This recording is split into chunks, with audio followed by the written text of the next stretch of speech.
NTV time, जनता की बात जनता के साथ। अंजार के मेघपर बोरीची के पास रेलवे पुल के नीचे 7 लाख रुपए की कथित लूट के आरोपी की पहचान पीड़ित के रूप में हुई। पुलिस ने आखिरकार अंजार के निकट मेघपर बोरीची के निकट रेलवे पुल के नीचे कल हुई 7 लाख रुपए की कथित नकदी चोरी की गुत्थी सुलझा ही ली, जिसमें पीड़ित युवक ही आरोपी निकला। कल बेंचान में काम करने वाले प्रवीण मेर नामक कर्मचारी को बेंचान के मालिक वीरेंद्र कुमार और फलालू श्यामजी केसरानी ने अपने कर्मचारियों को वेतन और अन्य भुगतान करने के लिए बैंक से 10 लाख रुपए निकालने के लिए चेक के साथ भेजा था। पुलिस रिकॉर्ड के अनुसार अंजार में बैंक से पैसे निकालने के बाद आरोपी प्रवीण मेर 10 लाख रुपए नकद लेकर एक्टिवा में अपने शेख को पैसे देने जा रहा था। कथित डकैती की घटना हुई। बैंसा के मालिक वीरेंद्र कुमार और लाला ने लूट की घटना के संबंध में शिकायत दर्ज कराई थी। इस शिकायत के आधार पर अंजार पुलिस और स्थानीय अपराध शाखा ने गहन जांच की तो पीड़ित प्रवीण मेर ही संदेह के घेरे में आ गया। प्रवीण ने शिकायत दर्ज कराई थी कि जब वो नकदी लेके जा रहा था तो 2 अज्ञात नकाबपोश युवकों ने रेलवे पुल के नीचे उसे लात घूंसों से पीटा, उसकी जेब से 7 लाख रुपए नकद निकाल लिए और भाग गए, जबकि शेष 3 लाख रुपए उसकी जेब में ही रह गए। इस बयान के अनुसार जांच करते समय पुलिस लगातार लोगों से पूछताछ कर रही थी। इलाके के कई लोगों से बयान ले रही थी और सीसीटीवी में ऐसी कोई घटना नहीं दिख रही थी। जब प्रवीण मेर से विस्तार से पूछताछ की गई तो आखिरकार पता चला कि पीड़ित खुद ही भाग गया था और उसने पैसे ऐंठने के लिए रैकेट बनाने की बात कबूल की। पुलिस ने आरोपी को हिरासत में ले लिया है। उसके दोस्त को दिए गए पैसे बरामद कर लिए गए और आगे की कार्रवाई कर रही है। इस प्रकार जैसे कि अपेक्षित था, ये पूरा घटनाक्रम एक नए मोड़ के साथ सामने आया। अंजार कच्चू से दीपक अहिर की रिपोर्ट।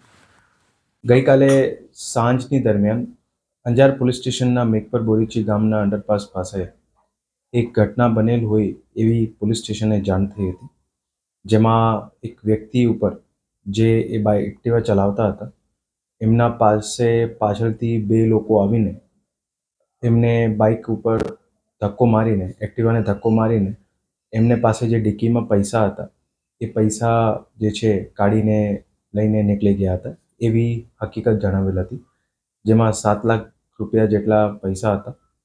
આ આખી હકીકત જે જણાવેલ અને આ જે લૂંટનો બનાવની જે જાહેરાત કરેલ એના પછી પ્રોબેશનર આઈપીએસ વિકાસ યાદવ, ડીવાયએસપી અંજાર અને અંજારની પોલીસ સ્ટેશનની ટીમ અને એલસીબી બધી અલગ અલગ ટીમો જે છે આમાં તપાસમાં લાગી હતી, કારણ કે બનાવ જે છે ગંભીર જાહેરાત થયેલ હતી અને પોલીસ દ્વારા આમાં તાત્કાલિક ગુનો પણ નોંધવામાં આવ્યો હતો બીએનએસની કલમ 309 અને 115 હેઠળ।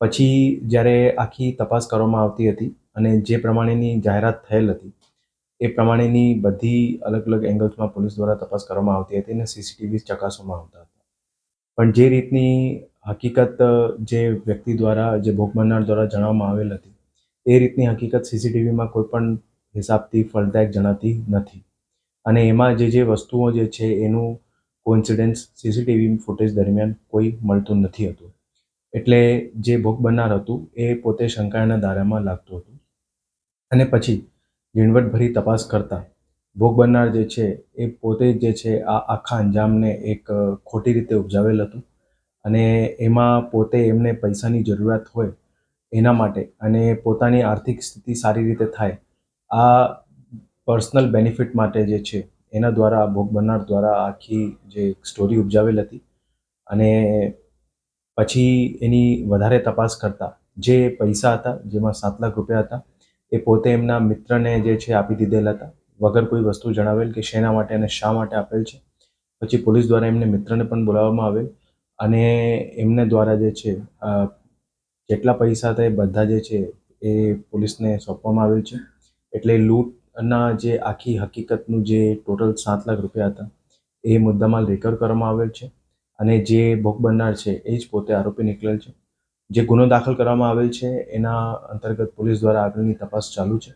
આ આખી બનાવને સેન્સિટિવ રીતે લઈને જે આખી ટીમ દ્વારા આમાં ઝડપથી ડિટેક્શન કરવામાં આવ્યું છે અને જે એમાં કામગીરી કરવામાં આવી છે એમાં બધાને જે છે પ્રશંસાપત્ર જિલ્લા પોલીસ દ્વારા આપવામાં આવશે।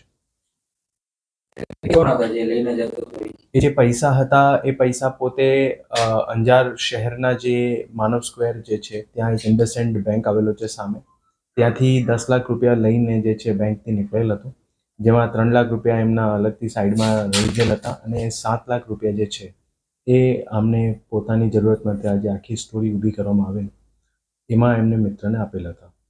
એ પૈસા એના પોતાના જ હતા? એમના પોતાના નહીં હતા. જે એ બેન્સામાં જે કામ કરતું હતું એમના માલિકના પૈસા હતા, જે એ ત્યાં બેંકમાંથી જે છે વિડ્રો કરવામાં આવેલા હતા.